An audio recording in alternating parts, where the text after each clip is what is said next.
大家好，如果我问您黑心造假有没有止境呢？您或许完全没有具体的答案，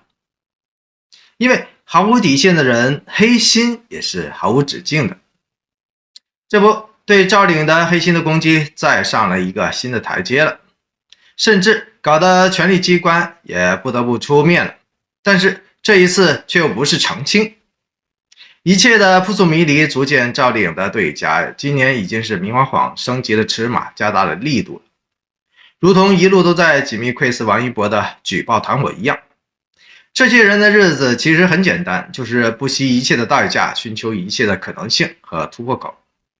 让清流艺人们不得安生，惶惶度日，社死收场，一了百了。因此，沉默不是办法，相关艺人必须祭出最高、最强、最亮、最悬赏的绝地反击方式了。深度加温度，新闻最专注。2022年真的不是一个太平年来的。3月28号，赵丽颖居然因为涉嫌偷漏税，一下子就冲上了热搜了。要知道，这个风声鹤唳的日子里面，凡是查实偷漏税的人，基本上就跟立马社死、永不超生画上了等号了。所以邓某之后是赵某的狂风，一下子就席卷了整个的娱乐圈的各个角落了，也同时之间刷爆了吃瓜爱好者们的大大小小的屏幕了。而且这回的瓜爆的实在是太大了。似乎还有大量貌似确凿的税务数据支撑，这就是让所有吃瓜群众们、海量赵粉们瞬间懵逼的主要原因了。在这整场的爆料当中，关键字就是赵丽颖在2020年所担纲主演的电视连续剧《谁是凶手》，关键的数字呢，就是高达 1.6 亿的约定片酬了，以及高达 1.56 亿的实际片酬，跟着呢就是4302万的偷税实锤，再加上其他偷漏税的金额，7000万就是赵丽颖这次被曝光的偷漏税的总金额了。说到这，可以肯定的是，这种过半亿的偷漏税，不仅属于知法犯法，行为恶劣，更加是属于顶风作案罪加一等了。因此，说到这儿，即便小数点的前面的几位数已经是足够让人震惊不已的了，就算小数点后面的那堆数字，也同样的能够让赵丽颖永不翻身的了。说实在的，即便这些数字都加上了一个涉嫌的 title， 似乎伤害性还没有达到瞬间社死的标准，然而呢，冲击力和侮辱性却是极大极大的。这也就直接导致了权力机关的态度相当的暧昧和相当的隐晦。这是不是也让您同时之间能够想起了新闻我专门开篇聊过的黑粉们集体举报的王一博的私生活问题了呢？这种举报不仅仅是王一博一个人的事情，同样也是乐华、杜华的事情。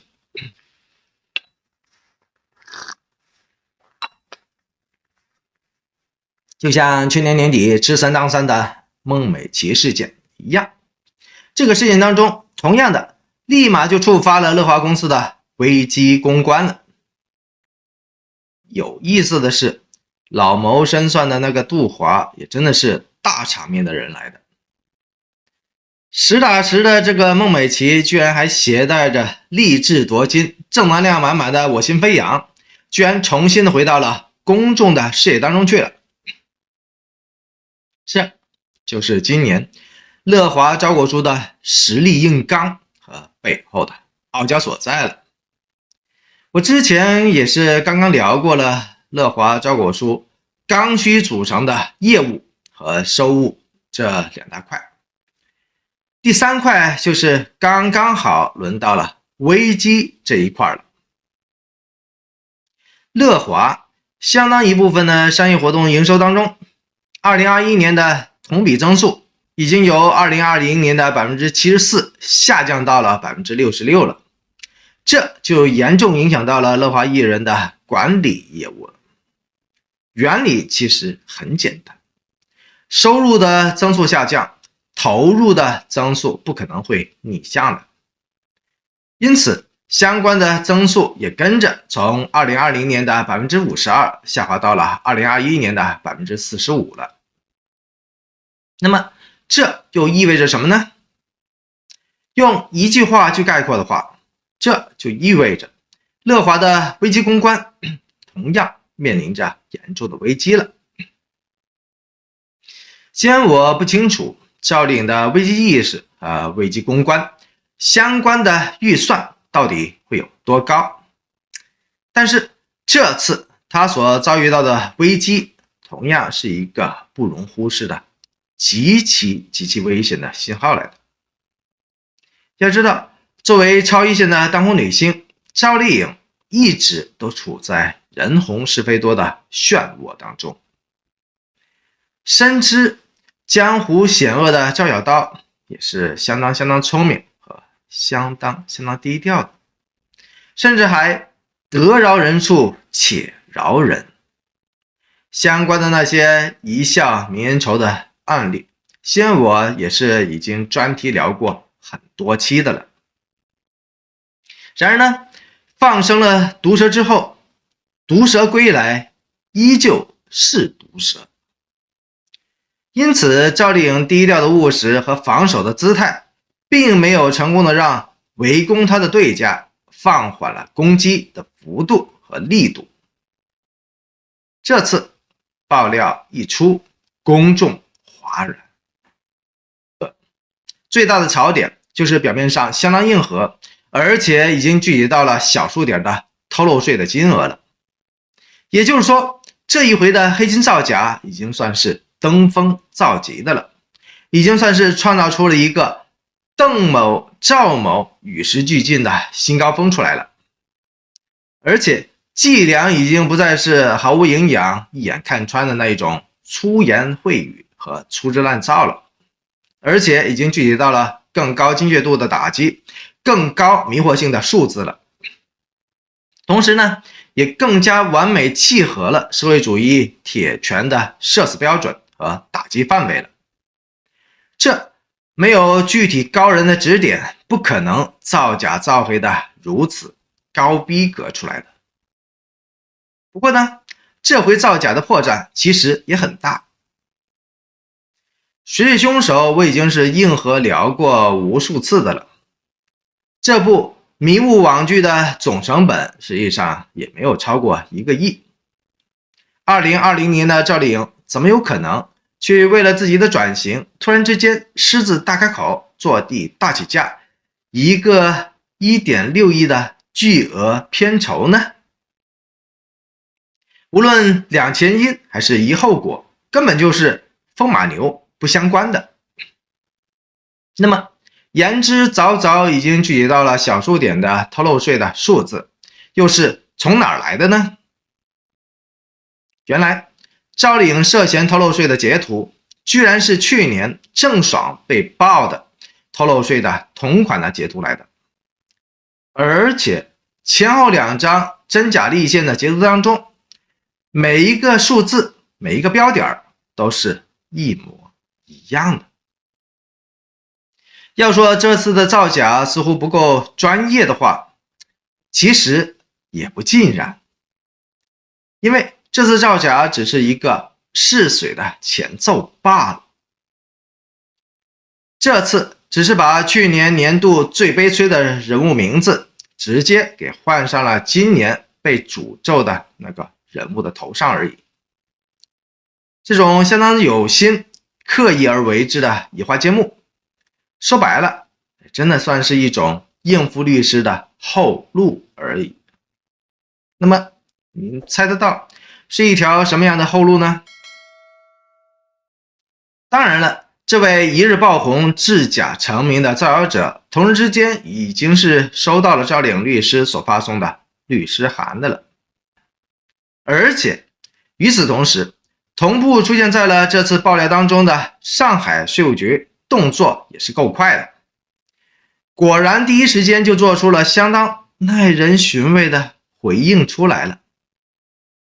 税务局的官式回答是：一切以官网为准，如果有这样的情况，我们会发通告。请注意，这句话并没有直接去严厉驳斥这种移花接木的税务截图的事实性和严重性，去直接的指出这份经过篡改的税务截图属于谣言，属于造假，需要负上相关的法律责任的，而是超级诡异的轻描淡写了，一笔带过了。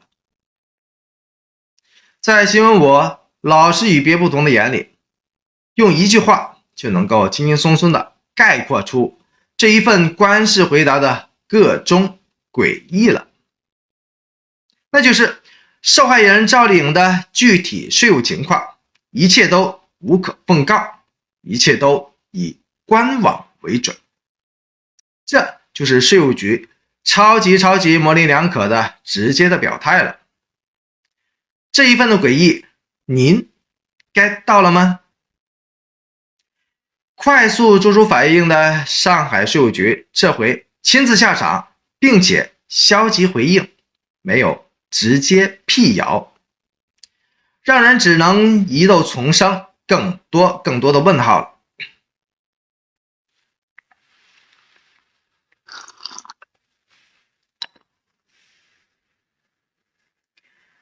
娱乐圈整改的清朗风暴，从去年就吹到了今年了。这种网络造谣、截图造假的事件依旧频发当中，居然还能够成功升级了。那么您说，到底是为什么呢？至于权力机关的态度暧昧，你又知道原因何在呢？可以说，官方态度的不明朗，也让不断被骚扰、不断被抹黑、也不断被举报的那个王一博苦恼不已，不得安生。我之前已经是深入的聊过的了，举报王一博的私生活，居然能够成为左右官方的利器工具，这背后的故事注定是不简单的。明白的人都明白，打击王一博其实也是一石两鸟，甚至于一石三鸟。比起中国最大的艺人管理公司的行业标签，乐华还有一个更加广为人知的漂亮的标签，那就是王一博的所属公司所属社。于是乎，乐华公司长达445页的招股书当中，王一博合共就出现了18次之多。2019年，王一博凭借着《陈情令》人生怒放的时候，乐华公司为他投入了3227万。结果呢，到了2021年，乐华公司为他的投入已经是成功飙升到了3亿之多了。也就是说，3年之间就翻了足10倍之多。事实证明，这种投入量的飙升是值得的。现在的乐华对王一博的成本的投入，已经逐渐的占据到了营业成本的 43.9% 之多了，是其他旗下艺人们的10倍之多。因此，第一梯队的王一博跟第二梯队的孟美岐、范丞丞等人已经形成了相当巨大的反差感，这就同时之间形成了一种让乐华公司格外留意也极其头痛的对个别艺人构成依赖的高度风险。也就是整个乐华招标书中每日都要面对的风险这一块了。这种风险再次降临在了王炸姐姐赵岭的身上了，而且这回风险跟社死居然还直接的挂上了钩了。网黑网暴一直以来都因为成本极低，所以呢屡禁不止，屡见不鲜。这回赵岭偷漏税的社死边缘的风暴，明王网就能够再次的看出赵岭本身的团队基本上还是处于一种铁打不动的被动态势之中。这股几乎在片刻之间就已经横扫了整个内娱圈的妖风，居然还是出现了赵岭团队相当官司的套话出来了，也就是所谓的明目张胆的造谣污蔑，是在挑战法律的底线。我们会持续取证，追责到底，绝不姑息。这种完全照本宣科的套路压根儿就压不住场面。为什么我会这么说呢？因为10年前10年后每次的造谣中伤都是这么一种声色俱厉雷声超大的辞藻来的。在新闻我永远都与别不同的眼里，重金之下出勇夫，逆袭那些造谣者，包括那些谣言的大本营，才能够让赵岭甚至王一博能够不被人持续的推向那社死的深渊。